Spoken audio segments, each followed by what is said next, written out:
Magandang araw, magandang buhay, ang kananay, walang buhay, stress match, araw ng Friday.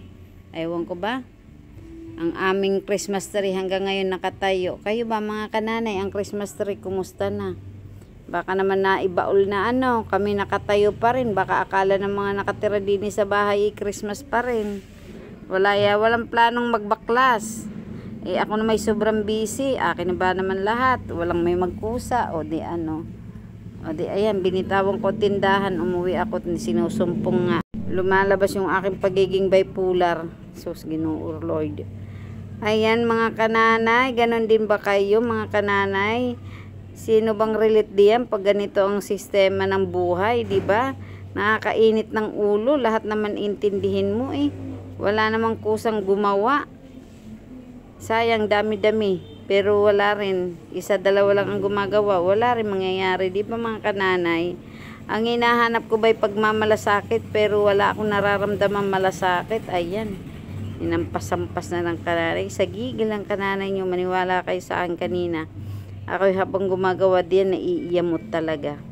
Ayan mga kananay, relate ba kayo sa kasamang bahay? Kasama mo sa bahay? Walang mga pakialam. Hindi man lang magkusa, kundi mo utusan, hindi gagaw. Para ba yung mga pako? Martilyuhin bago bumaon. Ang hirap ng ganun, di ba mga kananay? Kasi lalo ako nai-stress ngayon gawa ng, ang dami kong hindi magawa. Tulad unang-una na, yung maglaban ng mga dapat labhan. Hindi, gawa nga ng kamay ko. Pero sila walang pakialam. Kaya nai-stress talaga. Stress match talaga kananay nyo sa kasalukuyan.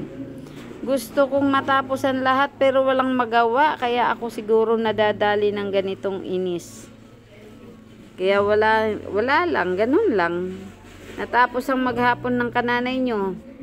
Ewan, hindi ko na alam kung ano na nangyari. Wala.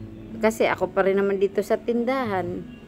Ayan, nagpaikot-ikot lang ang kananay nyo dyan. At tinawag ko, rescue ko yung anak kong isa. Nanghingi ako ng saklolo at hindi nakirot ang sugat ko. Siguro nga nabepersa.